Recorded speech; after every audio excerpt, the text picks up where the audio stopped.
Bulldozer छवि से कैसे फायदा उठा रहे हैं योगी।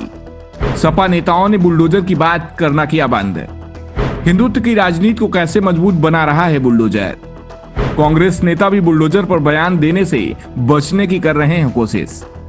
बाबा के बुलडोजर का डर अब तक कानून व्यवस्था को चुनौती देने वालों में था, लेकिन अब ये डर राजनीतिक दलों के बीच भी बैठता जा रहा है। यूपी में बीजेपी के खिलाफ सपा ने विधानसभा में बुलडोजर को बड़ा मुद्दा बनाया था। सपा चीफ अखिलेश यादव ने अपने हर भाषण में बुलडोजर को बीजेपी नेतृत्व की तानाशाही की मिसाल के तौर पर पेश किया। दांव उल्टा पड़ गया। इससे सबसे ज्यादा नुकसान समाजवादी पार्टी को हुआ।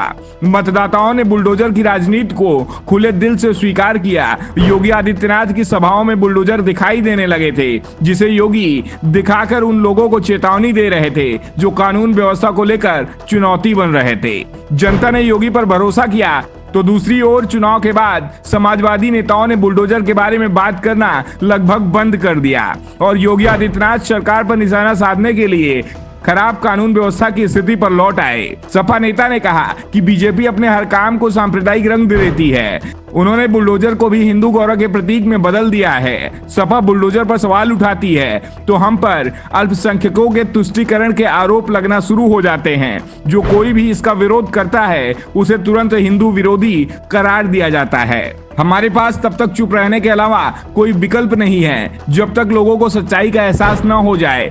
दूसरी ओर बीजेपी का दावा है कि बुलडोजर का डर सिर्फ उन लोगों में जो कानून व्यवस्था को कुछ नहीं समझते। आम आदमी तो बुलडोजर से खुश दिखाई दे रहा है क्योंकि इसके डर से ही सही, लेकिन यूपी में अमन चैन बना हुआ है। नहीं तो सपा सरकार के समय कानून व्यवस्था की स्थिति क्या थी, इसकी चर्चा खुद सपा के नेता भी करने को तैयार नहीं होंगे। सपा के साथ कांग्रेस भी बुलडोजर को लेकर मुश्किल में दिख रही है। राज्य में कांग्रेस पहले से ही कमजोर हो चुकी है। कार्यकर्ता दिखाई नहीं देते हैं, इसलिए पार्टी के बड़े आयोजन भी नहीं होते। एक साथ ही पार्टी की प्रदेश प्रभारी प्रियंका गांधी भी नहीं आई हैं। ऐसे में पार्टी नेताओं को समझ में ही नहीं आ रहा है कि किस रणनीति पर आगे बढ़ना है। इसलिए कांग्रेस बुलडोजर नीति पर अब कुछ बोलने को तैयार नहीं है। दूसरी ओर बीजेपी नेताओं का दावा है अगर राजनीति में बुलडोजर इतना ही खराब है तो फिर राजस्थान में कांग्रेस सरकार इसे नहीं अपनाती। वैसे बुलडोजर नीति का सबसे ज्यादा इस्तेमाल बीजेपी शासित राज्यों में हो रहा है। यूपी के बाद नीति को मध्य प्रदेश ने अपनाया। गुजरात सरकार भी इस पर आगे बढ़ी है, लेकिन इसका राजनीतिक फायदा यूपी की योगी सरकार को ही मिला है। उन्हें बुलडोजर बाबा का नाम दे दिया गया और योगी आदित्यनाथ को इसका फायदा भी मिला है।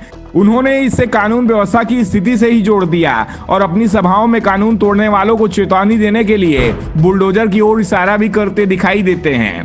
साफ है कि जिसे विरोधी योगी आदित्यनाथ को घेरने के लिए बड़ा मुद्दा बनाने की कोशिश कर रहे थे, योगी ने उसे अपनी ताकत बना लिया।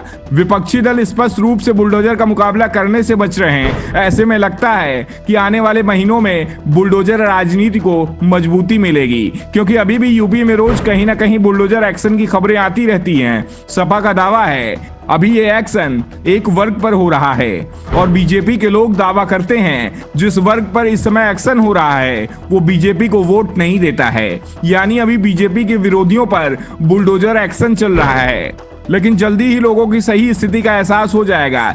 तब तक सपा इंतजार करने को तैयार है। इस मुद्दे को सपा ने ठंडे बस्ते में डाला है, लेकिन अभी खत्म नहीं किया है।